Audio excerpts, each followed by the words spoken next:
રાગાદિરોગાન સતાન શક્તાન શેષકાય પ્રસૃતાન શેષાન ઔત્સુક્યમોહા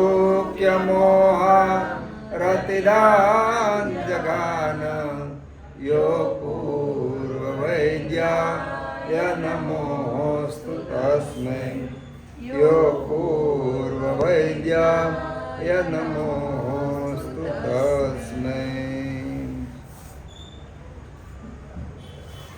તત્ર વૃક્ષ લઘુ શીત ખર સૂક્ષ્મ ચલ અનિલ આ વાયુના ગુણો છે. પિત્તના ગુણોમાં પિત્તમ સસ્નેહ તીક્ષ્ણ ઉષ્ણ લઘુ વિશ્રમ સરમ દ્રવમ આ ગુણો પિત્તના છે. પહેલા તો પિત્ત એમાં જે દ્રવ્યમાં કે શરીરમાં આ ગુણો વધારે હોય તો એમાં પિત્તના લક્ષણો છે વધારે, એટલું કહી શકાય. તો એક એક ગુણને અલગ અલગ શીખવાના કારણે પિત્ત કયા ગુણને કારણે વધ્યું છે એ ખબર પડશે. પિત્તના વધવાના કારણો તો ઘણા બધા છે, પણ ગુણોનો અભ્યાસ કરવાથી પિત્ત શેના કારણે વધ્યું એ ખબર પડશે. આપણને ક્રોધ આવતો હોય, પણ ક્રોધ તમને દરેક પ્રસંગમાં દરેક સમયે દરેક વ્યક્તિ સાથે નથી આવતો.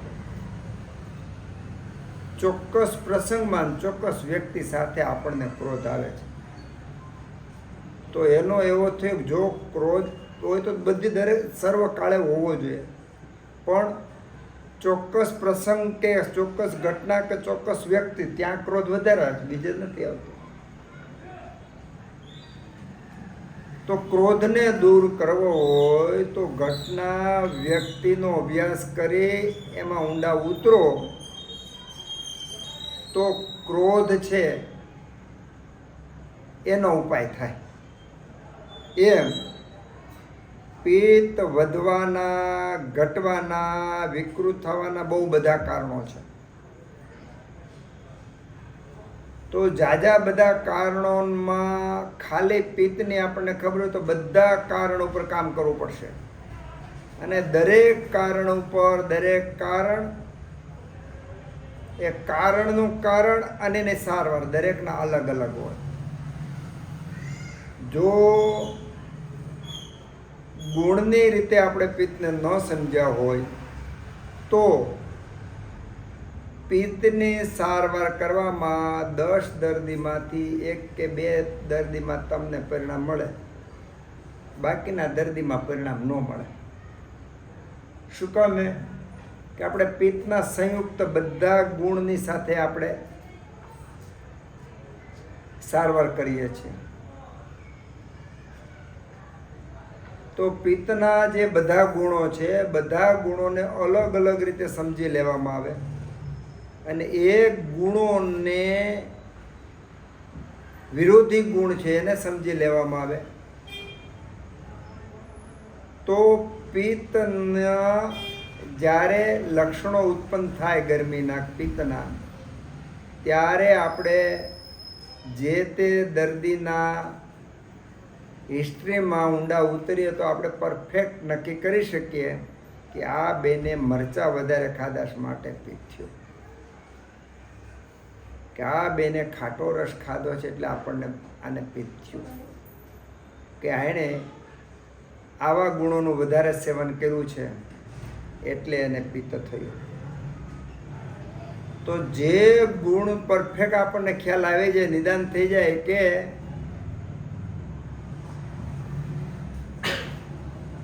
અમ્લ ગુણને કારણે, ઉષ્ણ ગુણને કારણે, એવા કયા ગુણને કારણે પિત્ત વધ્યું છે, તો ખાલી એક ગુણનો વિરોધી ગુણનું સેવન કરવામાં આવે તો એ દર્દીનું પિત્ત બહુ સહેલાઈથી મટી જાય, સારું થઈ જાય. કે જેમાં નિદાન કરવામાં બીજા ખૂબ બધા સાધનોનો ઉપયોગ કરે, સોનોગ્રાફી, સીટી સ્કેન, MRI ગમે એટલું કરે, તો તમે જેટલું નિદાન કર્યું એટલું પરફેક્ટ નિદાન કોઈ નહીં કરી શકે. અને આ નિદાન કરવાની રીત એ બહુ બુદ્ધિ માગેલી, અભ્યાસ માગેલી.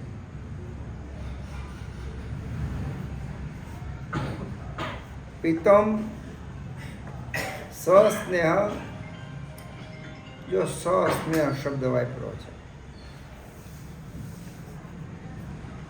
આપણે તેલ અને ઘી, પદાર્થમાં તેલ અને ઘી, એને આપણે સ્નેહ દ્રવ્ય કહીએ છીએ.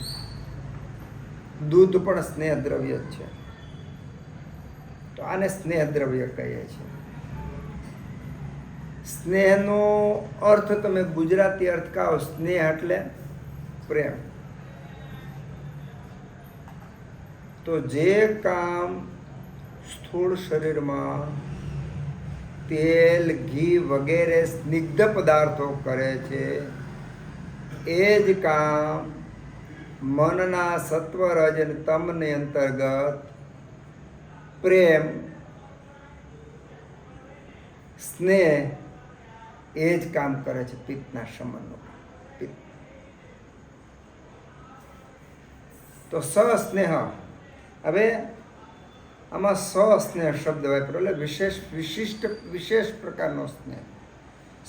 જો સ્નિગ્ધ શબ્દ છે ને, સ્નિગ્ધ શબ્દ એ પણ સ્નેહ જ છે, પણ આયા સ્નેહ શબ્દ વાપરો છે. આગળ આપણે કફનો અભ્યાસ કરશું ત્યારે ત્યાં સ્નિગ્ધ શબ્દ વાપરો છે. સ્નિગ્ધ અને સ્નેહ કમ્પેરિઝનમાં, પેરેલલમાં એક અર્થવાચી બે શબ્દો છે, પણ સ્નિગ્ધ ગુણમાં કફના ગુણોનો અસર છે. આ સ્નિગ્ધ યાને કે સ્નેહ ગુણમાં પિત્તના ગુણોની અસર છે. કારણ કે પિત્તના આ બધા ગુણોની સાથે સાથે જો આ પ્રકારનો સ્નિગ્ધ ગુણ હોય તો એ પિત્તને વધારે. કફનો જે સ્નિગ્ધ ગુણ છે એ સ્નિગ્ધ ગુણમાં અને પિત્તનો જે સ્નિગ્ધ ગુણ છે એ સ્નિગ્ધ ગુણમાં તફાવત છે. સમજવાની વાત આ છે. તમે પ્રેમ મમ્મી પપ્પા માતા પિતાની સાથે કરો, ભાઈની સાથે કરો, બેનની સાથે કરો, પતિની સાથે કરો, દીકરાની સાથે કરો, તો વ્યક્તિ તમે એક ના એક છો. જેમ વ્યક્તિ બદલાય એમ તમારું વાલ બદલાય છે, રસ્તો બદલાય છે. ક્યાંક તમે હૂંફ ક્યાંક પ્રેમ કરવાથી તમને હૂંફ મળે છે અને ક્યાંક પ્રેમ કરવાથી તમે હૂંફ આપો છો. દાખલા તરીકે માતા પિતાને પ્રેમ કરો છો ત્યારે તમને હૂંફ મળે છે, આધાર મળે છે. બાળકને પ્રેમ કરો છો ત્યારે બાળકને હૂંફ આપીએ છીએ. એમ પિત્તનો સ્નેહ ગુણ પિત્તના ગુણોની સાથે નજીકના ગુણોની અસર હોય છે એમાં. એટલે જે સ્નેહમાં તીક્ષ્ણ વગેરે ગુણોની સાથે જોડાયેલો હોય એ પિત્તનો સ્નેહ ગુણ. જે સ્નેહ ગુણ ગુરુ મંદ વગેરે ગુણોની સાથે જોડાયેલો હોય એ કફનો સ્નિગ્ધ ગુણ. એટલે બે સ્નેહ વચ્ચે બહુ માઇનોર તફાવત છે. અઘરો બહુ ભારે તફાવત નથી, સ્પષ્ટ દેખાય એવો તફાવત નથી. સસ્નેહ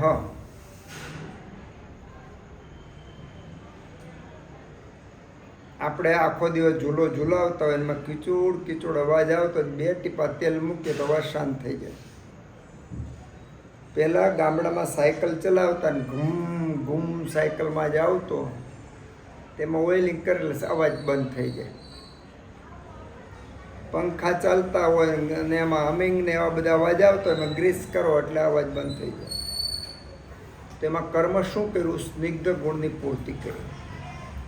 તો સ્નિગ્ધ ગુણની પૂર્તિ કરવાને કારણે, સ્નેહની પૂર્તિ કરવાને કારણે જે કર્કશતા છે એ દૂર થઈ. કર્કશતા વાયુ ગુણ પ્રધાનને કારણે હોય. આગળ આપણે ખર વગેરે ગુણો જોઈ ગયા, વૃક્ષ વગેરે ગુણો જોઈ ગયા.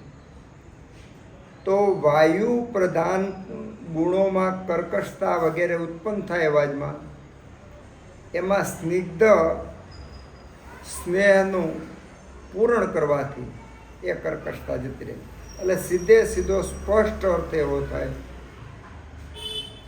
કે વાયુની ચિકિત્સા કરવી હોય, વાયુને દૂર કરવો હોય તો સ્નિગ્ધ પદાર્થનો ઉપયોગ કરવાનો. પણ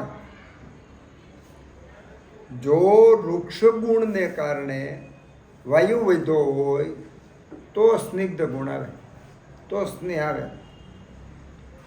ચલ ગુણને કારણે વાયુ વધ્યો હોય તો સ્થિર ગુણનો ઉપયોગ કરવાનો. આ શીખવામાં થોડી વાર લાગશે, સમજવામાં વાર લાગશે. જેટલું અઘરું હોય એટલું સમજતા વાર લાગે, અને એકવાર સમજાઈ ગયા પછી જિંદગીમાં ભૂલાવાનું નથી. તો સ્નિગ્ધ ગુણ છે એ વૃક્ષ ગુણનો વિરોધી છે. તો સ્નિગ્ધ વૃક્ષ ગુણનો ઓછો કરવો હોય તો સ્નિગ્ધ વાપરવાનું, સ્નિગ્ધને ઓછો કરો તો વૃક્ષ વાપરવાનું. બંનેની સારવાર થઈ ગઈ. તો પિત્ત શેના કારણે વધ્યો છે? તો સસ્નેહ. હવે હું તમને એમ કહું સસ્નેહથી પિત્ત વધે, તો દૂધમાં સ્નેહ છે, ઘીમાં સ્નેહ છે, તો આનાથી પિત્ત વધવું જોઈએ, પણ પિત્ત શાંત થાય છે. તો એનો સીધો અર્થ એવો થયો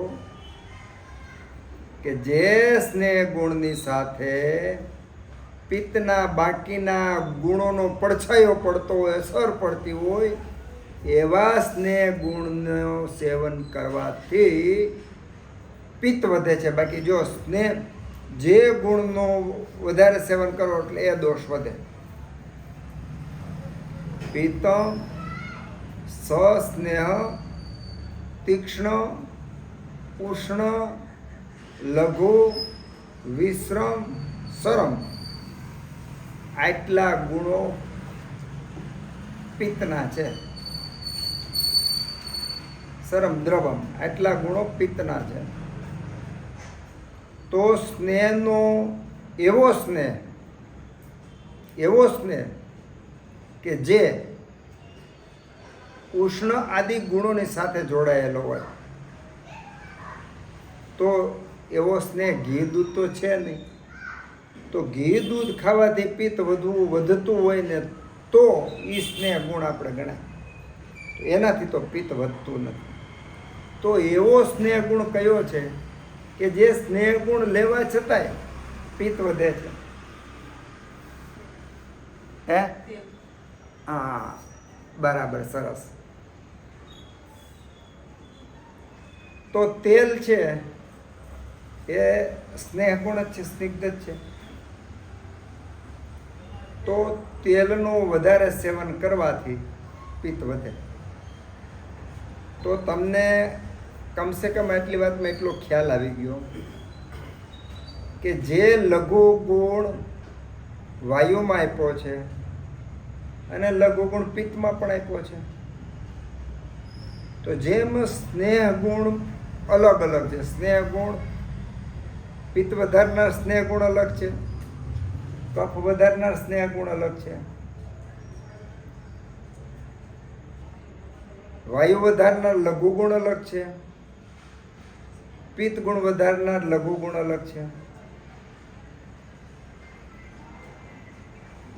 તો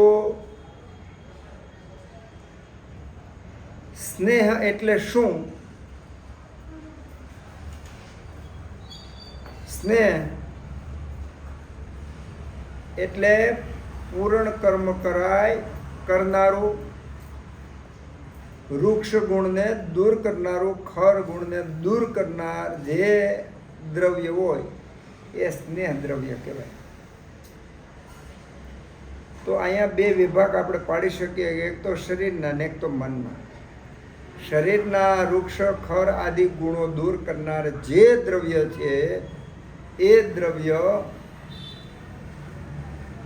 સ્નેહ ગુણ છે.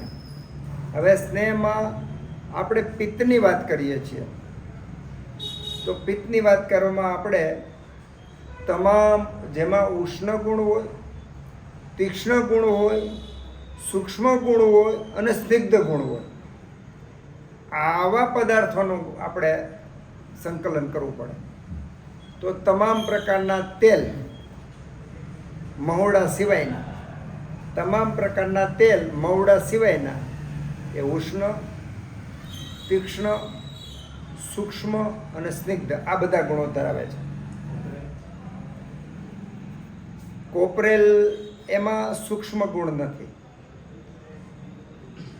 પણ છતાંય કોપરેલ લેવું તો લઈ શકે, પણ એમાં સૂક્ષ્મ ગુણ કોપરેલમાં નથી.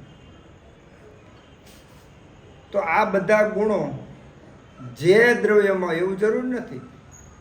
માની લ્યો કે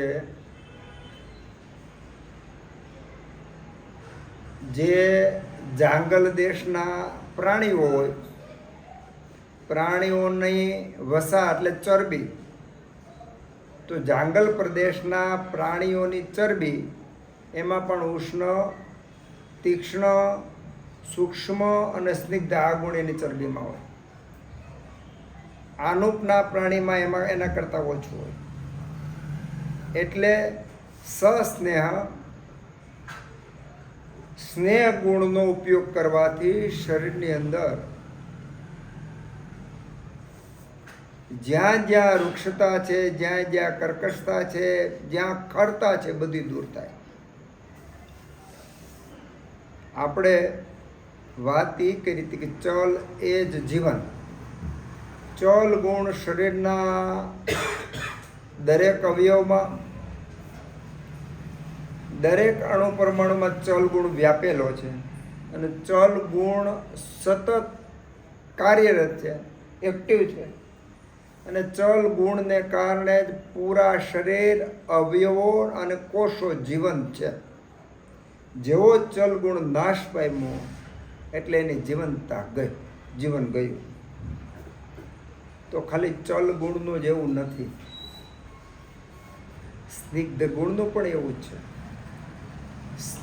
ચલ ગુણથી ગતિ મળે, પણ જો ચલ ગુણમાં સ્નિગ્ધતા ન ભળે તો એ ચલ ગુણની જે એનર્જી જોઈ, એના માટે જે સતત કાર્ય કરવું જોઈએ એ એનર્જી ખૂટી જાય. એમાં વૃક્ષતા વધે, કર્કશતા વધે, તૂટફૂટ થાય. પછી હાડકા હોય તોય ભલે,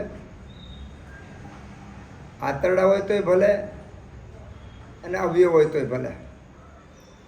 આપણા હાડકામાં દરેક સાંધામાં ચલગુણ છે. એ ચલગુણમાં જો ઓઇલિંગ ન હોય તો સાંધા કામ કરતા બંધ થઈ જાય, કા જકડન આવી જાય, કા દુખાવો વધી જાય. તો દુખાવો વધે એટલે શું થાય? વાયુનો ગુણ વધ્યો, વૃક્ષતા વધી. અત્યારે સાંધાના જેટલા પણ રોગો છે, પછી કમર હોય, ઘૂંટણ હોય કે બીજા સાંધાના હોય,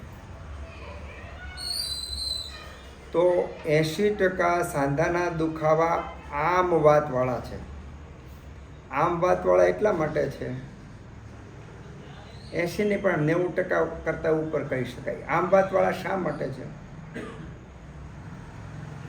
કે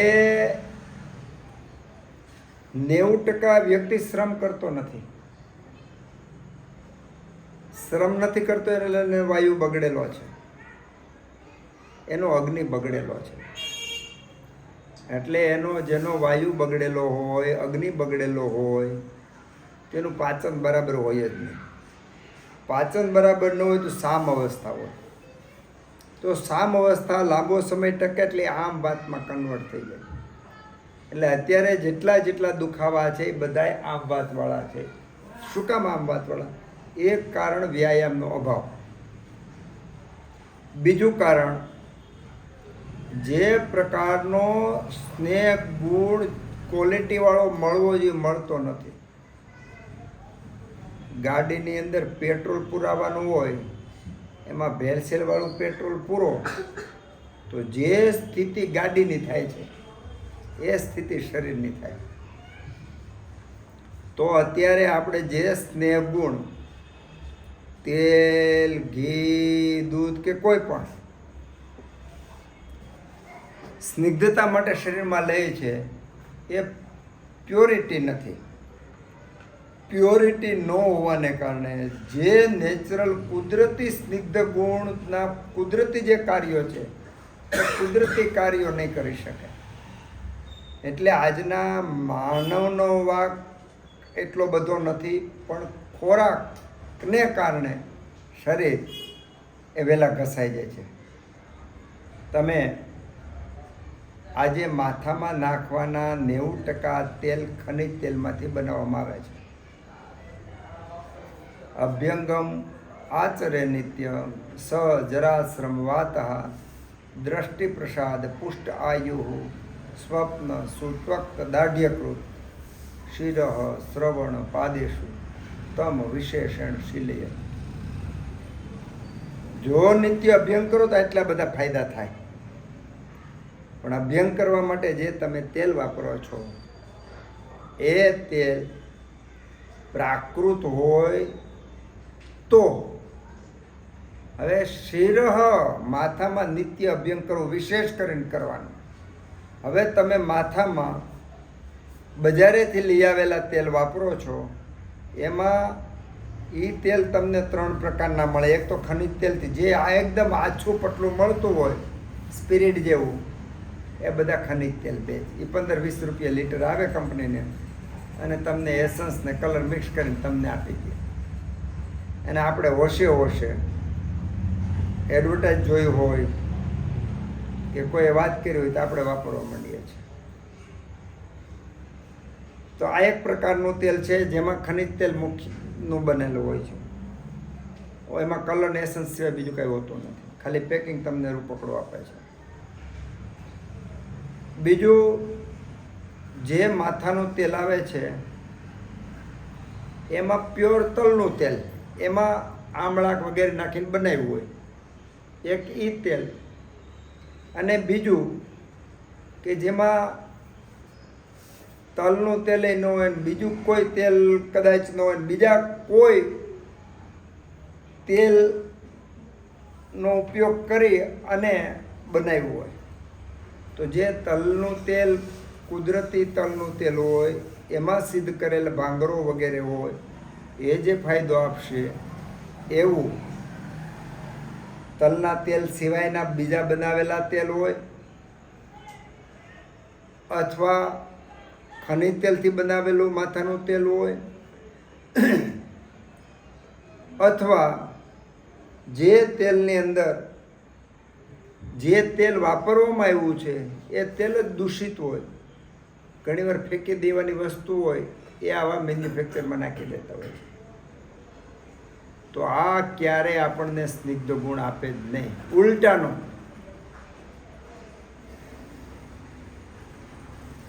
જે પતલા તેલ છે વાપરવાથી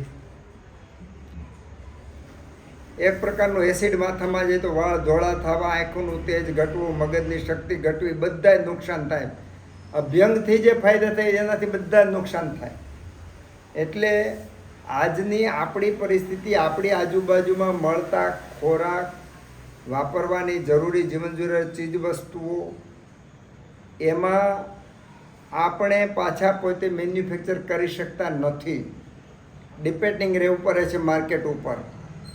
આજથી 100 વર્ષ પહેલાંનું ગામડું, એને ક્યાંય બહાર ન જવું પડે. 10 વર્ષ દુકાળ પડે તો એને ખબર જ ન પડતી. પોતાના જુવાર, બાજરો બધું પોતાનું ખાતા અને જે હતા એને ચલાવી લેતા. તો એ લોકોને બહાર જવું પડતું નહીં. અને આજે આપણા ગામમાં ગમે એટલા તલ, દાખલા તરીકે 10,000 ખાંડી તલ આપણા ગામમાં થયા, તોય આપણે એ તલ છે એ તલનું તેલ આપણને મળવા નથી, કારણ કે બધાય વેચાય, કંપનીમાં વહી જાય, ત્યાં જે કાંઈ થાય ને પછી તમારી પાસે આવે છે.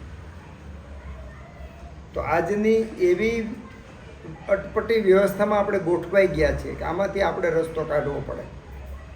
મને એવું લાગે છે કે અભિમન્યુને એ હાથ કોઠા જે જીતવા ને એના જેટલું અઘરું આ થઈ ગયું છે. અત્યારે આપણે બધા અભિમન્યુ જેવા છીએ. એક એક શ્વાસ જીવવા માટે, એક એક વ્યક્તિ કે મિત્ર ગોતવા માટે, એક સગાવાલા પાસે તમે ગમે ત્યાં જાઓ, ગુરુ પાસે જાઓ, શિષ્ય પાસે જાઓ, પૈસાવાળા પાસે જાઓ, ગરીબ પાસે જાઓ, જે લોકો રાજકારણમાં ખૂબ આગળ છે એની પાસે જાઓ, તો દરેક જગ્યાએ તમને, વેપારી પાસે જાઓ, દરેક જગ્યાએ શંકા કરવી પડે. આજે તમારે વિશ્વાસને, એક બિલાડી હોય કે મોર ચાલ્યો જતો તો કેમ ચારે બાજુ જોઈ જોઈને પગલાં માંડે, એમાં આજની આપણી પરિસ્થિતિ છે. વિશ્વાસ લાયક એક પૃથ્વી પર પગ મૂકી શકતા નથી. વિશ્વાસ લાયક સીધો આપણે વ્યવહાર કરી શકતા નથી. તો અભિમન્યુની કોઠા જીતવા માટેની જેટલી અઘરી તકલીફ હતી એટલી તકલીફ બધાય માણસો આજે ભોગવી રહ્યા છે. અભિમન્યુ માતાના કુખથી જ બળવાન, સમજદાર ને જ્ઞાનવાન હતો, એટલે એને કઈ વાંધો નહોતો.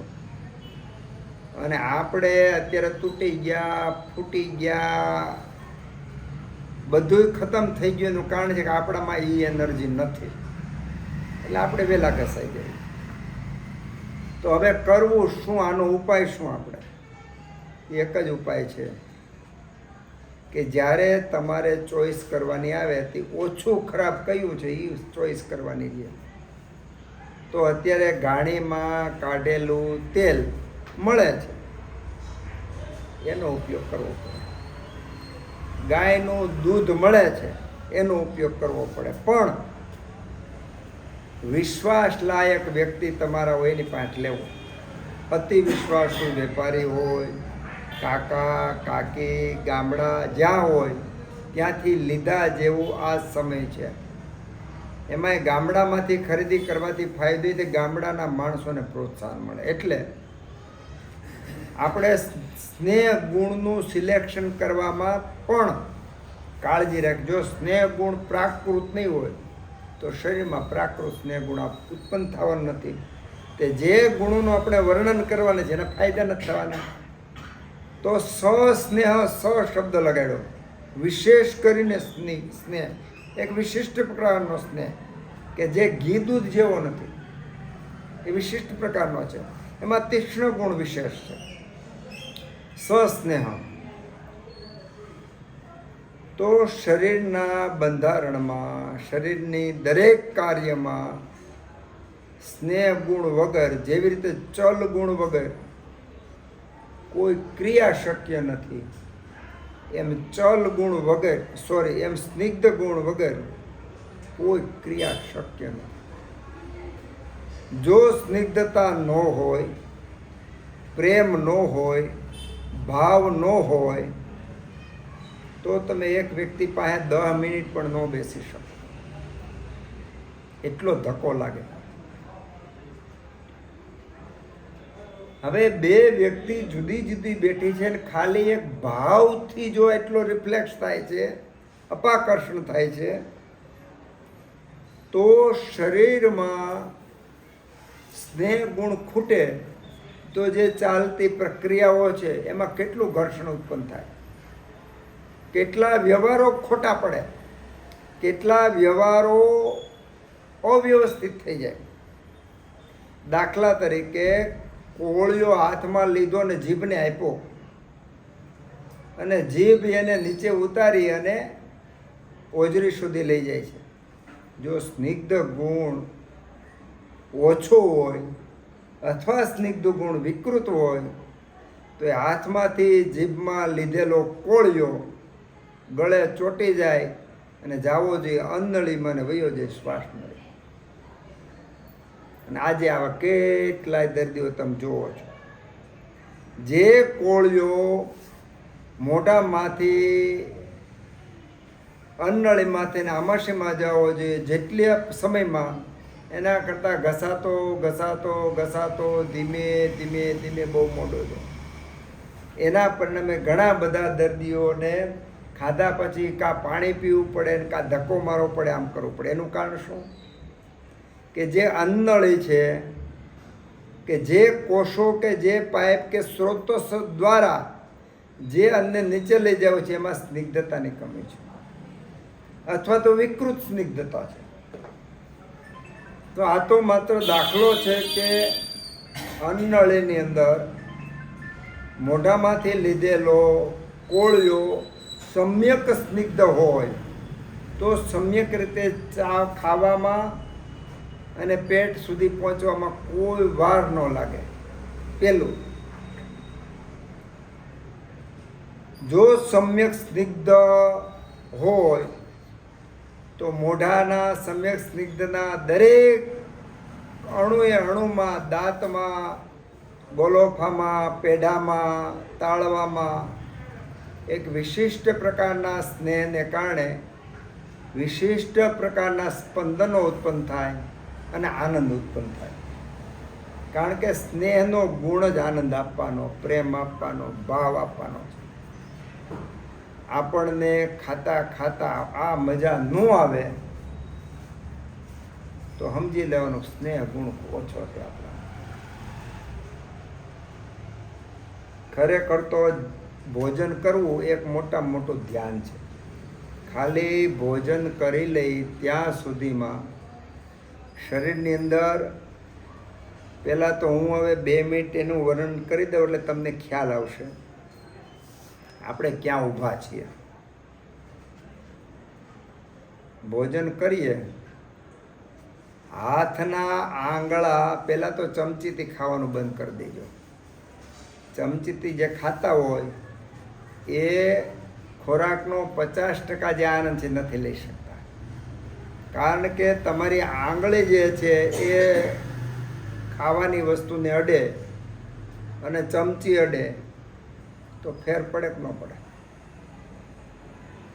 હવે એટલી ભૂખની પરાકાષ્ઠા અમે દર્દીને પૂછીએ ને કે ભાઈ કકડીની ભૂખ તો ઘણા કે મને 6 મહિને 2 વર્ષે 5 વર્ષ પહેલાં કકડીની ભૂખ લાગી હતી. પહેલાં તો દરેક વ્યક્તિને, દરેક જીવને તો ભૂખ લાગે જ છે. પશુ પક્ષી પ્રાણી માત્ર બધાને ભૂખ લાગે છે. પહેલું. બીજું, પ્રકૃતિની ગોઠવણ એવી છે કોઈને ભૂખ્યા નથી રહેવા દેતા. બરાબર? પ્રકૃતિની ગોઠવણ એવી છે કોઈને ભૂખ્યા રહેવા દેતા નથી.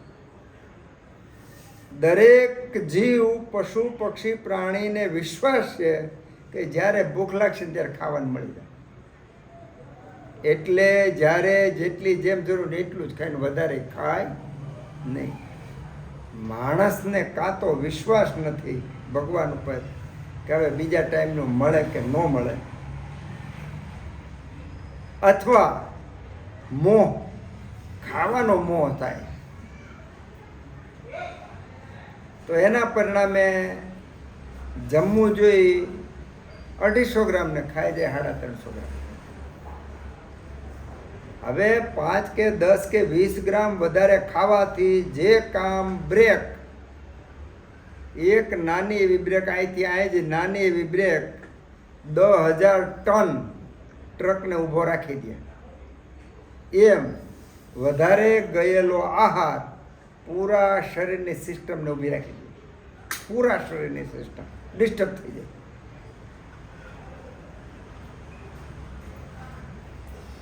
તો આપણે ક્યારેય એવી ભૂખ લાગી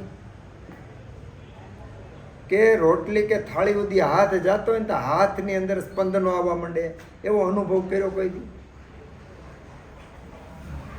કે અહીંયા તો ઈચ્છા થાય જ, બધું થાય, પણ જાણે કે જ્ઞાનેન્દ્રિયો પૂરેપૂરી આંગળીની અંદર આવી ગઈ અને જેમ હાથ રોટલીને બટકું ભરે ને તરત એક પ્રકારની તૃપ્તિનો ત્યાંથી થાય અને ત્યાર પછી સીધું મોઢા ઉપર, અંદર લાળ ગ્રંથિ ઉપર, મન ઉપર, આખા શરીર ઉપર એક સંતોષનો ભાવ ઉત્પન્ન થાય.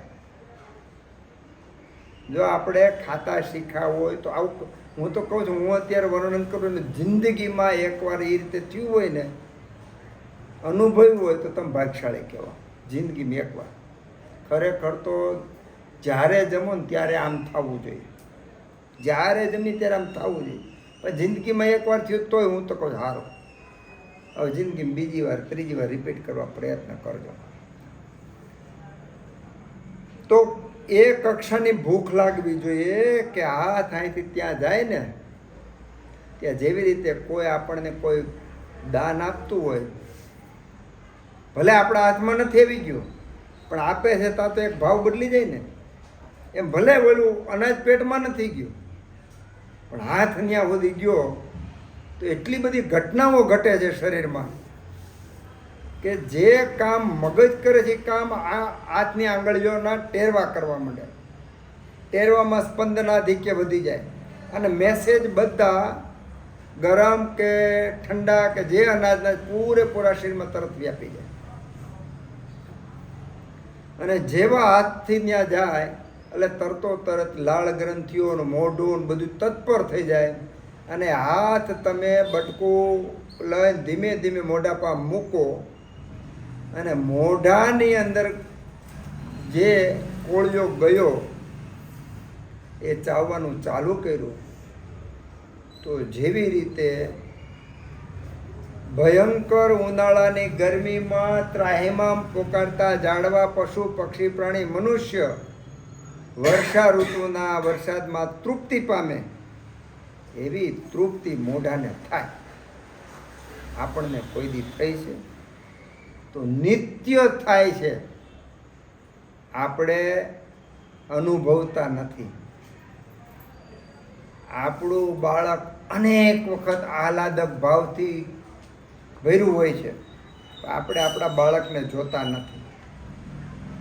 તો આ કોળિયો મોઢામાં પ્રાપ્ત થવાથી મોઢાની જે તૃપ્તતા, જે સંતોષ જે થાય છે,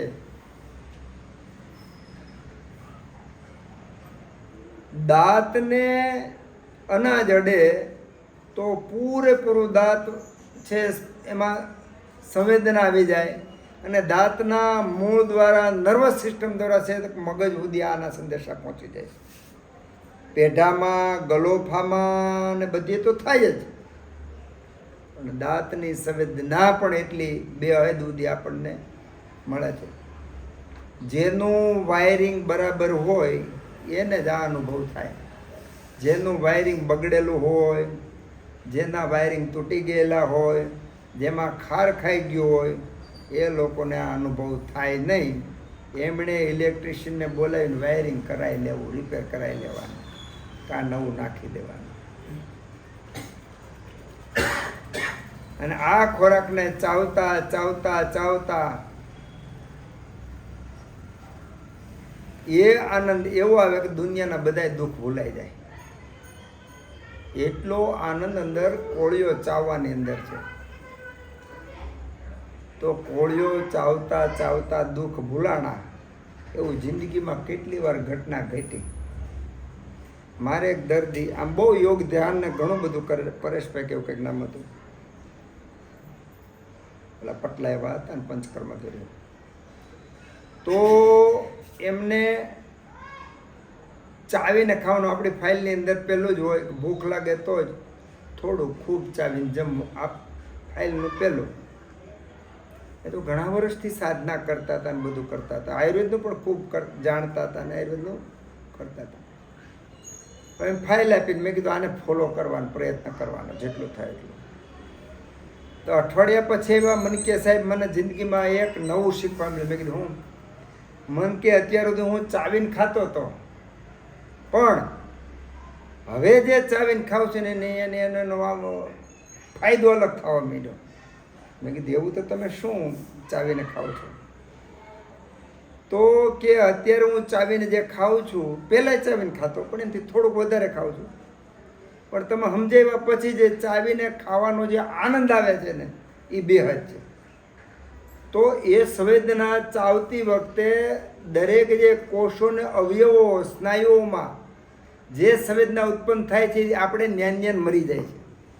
એ સંવેદના મગજ સુધી પહોંચતી નથી, પહોંચે તો આપણે જાણતા નથી, અને એના રિફ્લેક્સ મગજના આવે છે તો આપણે એમાં ધ્યાન દેતા નથી. એના પરિણામે એક આ બહુ મોટી ઘટના આપણા શરીરમાં જે બને છે એ ઘટના દબાઈ જાય છે એમના, કે જેવી રીતે ઘઉંના દાણા ઘઉંમાંથી છૂટા પડે, ગુણ ભરાઈ જાય અને વાયવા વગેરે એમનેમ હળી જાય, એવી રીતના આવા બધા જીવનમાં હજારો નહીં, લાખો નહીં, કરોડો ઘટનાઓ એવી છે કે જે ઘટનાઓ દ્વારા તો આપણું જીવન ખીલે એવું છે. એ બધી ઘટનાઓ આપણે બાયપાસ કરી દઈએ છીએ. અને આ બધી ઘટનાઓનો આનંદ લેવાથી, ઘટનાઓનું સાક્ષી બનવાથી, ઘટનાની સંવેદના અનુભવવાથી આપણને જે આનંદ થાય છે એમાં બીજા કોઈને કાંઈ નુકસાન, મોટી મજા તો આ છે આમ. અને એના કરતાં પણ એક ડગલું આગળ, કે આ સુખ અને આ આનંદ દરેક વ્યક્તિ લઈ શકે એવી સંભાવના છે. દરેક વ્યક્તિ લઈ શકે એવી સંભાવના છે. આજથી 100 વર્ષ પહેલાં આવું આયુર્વેદ ભણાવવું પડતું નહોતું, કારણ કે જીવનમાં જ આયુર્વેદ વણાઈ ગયું હતું. હવે મારે કહેવું પડે કે તમે 20 સૂર્ય નમસ્કાર કરજો ને 5 કિલોમીટર ચાલવા જજો ને 5 વાગે ઉઠજો ને બધું કેવું પડતું હતું, કેવું પડે. 100 જણાને કે એમાંથી 2 જણા કરે, 3 જણા સૂતી વખતે વિચાર કરે કે આજ તો મારે વહેલું ઉઠવું છે ને 2 મહિના સુધી વહેલા ઉઠ્યા ન હોય. તો આજે આ પાઠ ભણાવવા પડે છે. જ્યારે પહેલાં તો 5 ગાયું ભેંસું હોય ને 2-4 બળદ હોય, ફરજિયાત ઉઠવું પડતું, પોદળા લેવા પડતા, નીણ નાખવી પડતી, ફરજિયાત. એક જીવનનો ભાગ હતો, વહેલો ઉઠીનો ભાગ હતો. એટલી મહેનત કરતા કે પૂરેપૂરું શરીરની અંદર જેટલી એનર્જી હતી એને વપરાઈ જાય, શરીરની પૂરી એનર્જી વપરાઈ જાય. એટલે જે અગ્નિ ભૂખ લાગે એ ભૂખમાં 7 ધાત્વાગ્નિ, 1 જઠરાગ્નિ, 5 ભૂતાગ્નિ, 7 ધાત્વાગ્નિ, 13 અગ્નિ બરાબરના પાવરફુલ હોય. 13 અગ્નિ બરાબર એવા હોય કે એ સમયે લીધેલો ખોરાક સમ્યક રૂપમાં જ પાચન થાય. આજે આપણા ભોજન કરતી વખતે નથી તો ધાત્વાગ્નિ પ્રદીપ્ત, નથી તો ભૂતાગ્નિ પ્રદીપ્ત, અને 100 દર્દીમાંથી 3 થી 4 દર્દી જેવા છે કે જેને જઠરાગ્નિ કામ કરે છે, બાકીના જઠરાગ્નિ બગડેલા છે. તો જેના 13 અગ્નિ જ બગડેલા છે, તો એને રિપેર કરવામાં કેટલી મહેનત. પહેલાં કેવું હતું, મહેનત જ એટલી હજ સુધી કરતા કે ધાતુ બરાબર એકબીજામાં એક્ટિવ થઈ જાય, 5 મહાભૂતના દોષો છે એ પણ નિરામ થઈ જાય, અને જે આવરણ જઠરાગ્નિ ઉપર એ આવરણ દૂર થઈ જાય. આવ નિરામ અવસ્થા. 5-10 વાર પરસ ખાધા પહેલાં 10 વાર પરસેવો પડી જાય. અને એ વખતની ભૂખમાં 13 અગ્નિ પાવરફુલ હોય. હવે અગ્નિ પાવરફુલ હોય અને પછી આંગળા જો બાજરાના રોટલાને અડે ને તો હું કહું એવી સંવેદના થાય. એટલે જે અત્યારે હું તો જો માનવું ન માનવું એ તો માણસના સમજણ ઉપર છે, પણ આ યુગમાં અત્યારે સુખીમાં સુખી માણસ હોય તો મજૂર છે. મજૂર એટલા માટે છે કે મહેનત કરવી એની મજબૂરી છે. મહેનત કરવી એની મજબૂરી છે. મજબૂરી છે એટલે મેં સમજણથી મહેનત નથી કરતા, મજબૂરીથી મહેનત કરે. રોટલા પેટનું કરવા માટે મજૂરી કરે છે, તો બળ કરે છે, મજૂરી કરે છે, પણ એના પરિણામે એને જે કસરત થાય છે, જે પરસેવો પડે છે, જે શરીરમાં બરાબરની કવાયત થાય છે, એના કારણે એના અગ્નિઓ બરાબર રહે છે. તો એ લોકોએ કાંઈ પાઠ શીખવા નથી આવતા. ખાલી જાહેરનો રોટલો બાજરીનો રોટલો ખાતા હોય તો 5 મણની ગુણ ઉપાડી જાય છે. અને દર્દી આવે એમાં મોટા ભાગના 10 માંથી 9 દર્દી એમ કે સવારે હું 2 બદામ, 3 કાજુ એક અખરોટ પલાળીને દૂધમાં પલાળીને જ્યુસ બનાવીને પીવું છું. ઓને બાજરાનો રોટલો ભાત ચોખાના રોટલા સિવાય મળતો ને છતાંય 5 ગુણ ઉપાડી જાય 5 મણની. અને સવારના પોરમાં દૂધની અંદર કાજુ બદામ ને બધું નાખીને પીવે છતાંય પોતાનો પગ ન ઉપાડી શકે. એનું કારણ કે આપણે આપણા શરીરને નિરામ રાખતા નથી. સામ અવસ્થા હોય છે. સામ અને નિરામ. નિરામ એટલે ઉઘાડું ખુલ્લું અને સામ એટલે ઢાંકેલું. સૂરજમાં જેવી રીતે વાદળા ઘટાટોપ હોય ને એકાદ દિવસ હોય તો ન વાંધો હોય. 2 મહિના સુધી સૂરજ દેખાય નહીં તો પૃથ્વી પર કેવું વાતાવરણ થાય. એમ આમવાળા દર્દીઓમાં જેનો જઠરાગ્નિ દબાઈ ગયેલો છે એને ના તો ભૂખનો આનંદ આવે, ના પાચનનો આનંદ આવે, ના શક્તિનો આનંદ, કોઈ આનંદ આવે નહીં. તો એ સ્થિતિ હોય જેના અગ્નિઓ બરાબર, બધા અગ્નિઓ જો એક અગ્નિ નહીં. આપણને તો અત્યારે ભૂખ લાગે ને, જઠરાગ્નિ એક ભૂખ લાગે ને તા તો આપણને એમ આ તો મને ભૂખ લાગી. પણ એ અગ્નિની હારે બધા અગ્નિઓ, 7 ધાત્વાગ્નિ, 5 મહાભૂતાગ્નિ, બધા અગ્નિઓ નિરામ હોય, પ્રાકૃત હોય, બરાબર દીપન થયેલા હોય. અને જો ખાવામાં આવે તો હું કહું એવી ઘટના ઘટે કે એ હાથનું કોળિયા બાજુ જવું, એ કોળિયાને પકડવું, મોઢા સુધી જવું, મોઢાને કોળિયાને ગ્રહણ કરવું. એક ઘટનામાં આનંદ આવ્યો. આ કોળિયાનું મોઢામાં ગ્રહણ કરવું, એનું ચાવવું, એ દાંતને અડવું, પેઢાને ગલોફાને અડવું, તાળવાને અડવું, ગળાને અડવું, ગળાતા ગળાતા ચાવતા ચાવતા ચાવતા એ પછી પાછું ગળામાં જવું અને એ નીચે ઉતરવું, હોજરીમાં જવું. આ જે ઘટના છે ને એ ઘટના જ આપણને પૂરેપૂરા મોક્ષ અપાવી દે જો આપણને એટલું આવડી જાય તો. એટલી સંવેદનાથી ભરપૂર આ એક કાર્ય છે કે બટકું મરવું ને અહીં ઉતરવું. અને અત્યારે તો આપણે શું ઓલો પ્લાસ્ટિકની નળીમાં કોળિયો નાખતા નાખી દઈએ છીએ. અનુભવ જ નથી થતો કાંઈ. અને અનુભવ એટલે નથી થતો કે આપણી સ્રોતો દૃષ્ટિ છે. આપણા છિદ્રો બહારના અંદરના બધા છિદ્રો બુરાયેલા છે. અગ્નિ બધા બગડેલા છે. આપણા શરીરની અંદર રહેલી ઇલેક્ટ્રિક જે લાઈનો કરંટ એ બધા તૂટેલા ફૂટેલા છે. સંદેશા પૂરા પહોંચતા નથી.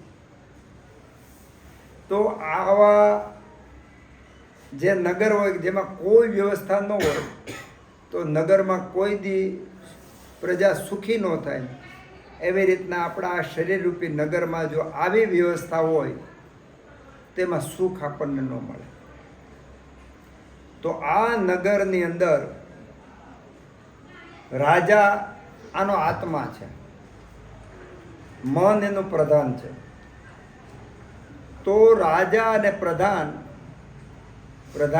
કેવો ચોઈસ કરવો એ રાજાના હાથમાં છે.